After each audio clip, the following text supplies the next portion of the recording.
this edition of the Drunken Upholsterer, we're going to get down to brass tacks and several other kinds. So, let's enjoy and get busy. As you can see, there's all kinds of tacks which are really called decorative nails. And they come in all sizes, all colors, and different finishes. These are an Oxford finish. It's like it's hammered on it. Little flower here and a cat's eye there. These are kind of leatherette type of nails that you'd use on vinyl or leather. This one's red, blue, off-white, brown, a couple sizes of black. There's all kinds, sizes. They get bigger, they get smaller. They also come like a pyramidal shape. I had some tacks from Gustav Stickley Mission Stool that were selling for $25 each.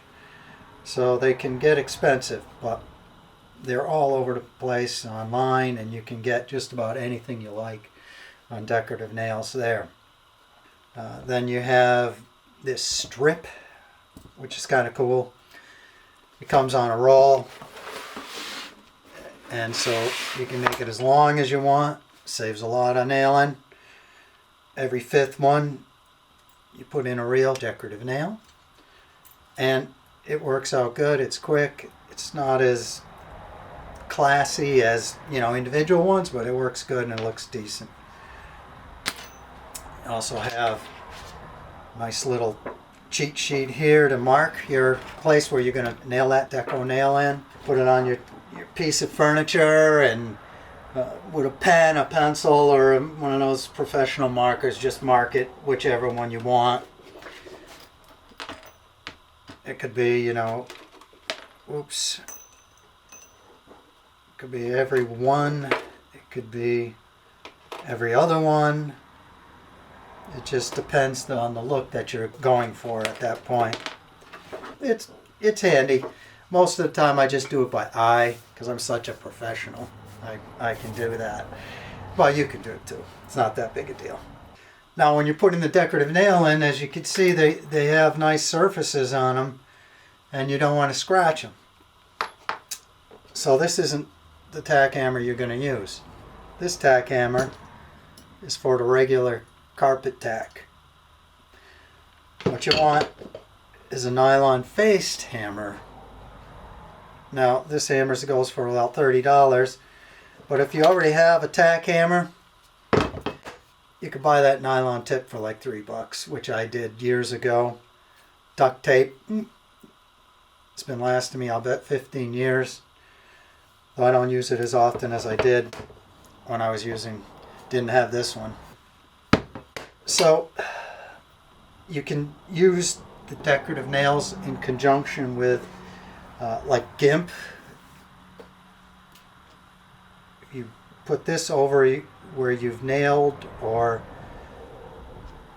stapled, then every inch or so you could put in a decorative nail to hold it on, and you could use it on your furniture and like that, and cover up your tacks or your staples.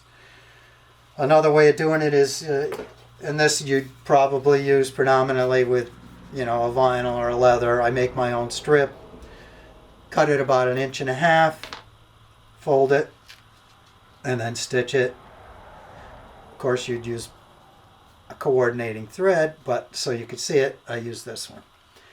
And then you do the same deal. You put your deco nail through that, and same idea on the furniture. It's going to go up and around it, covering up where you've previously tacked or stapled. And it works out pretty good.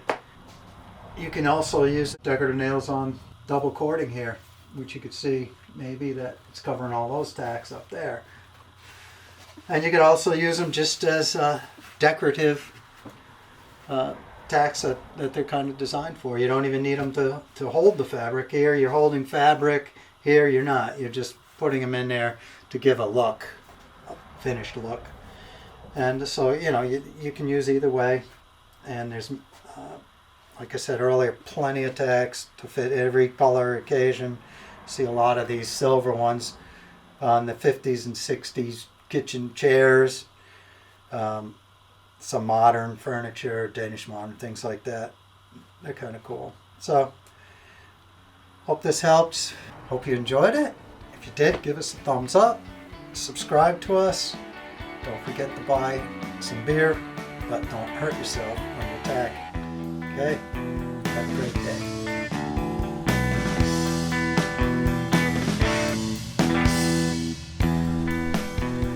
Good. Welcome to the Drunken Upholsterer. Today, we're going to talk about tacks. Darn it, I don't like that one. Cut!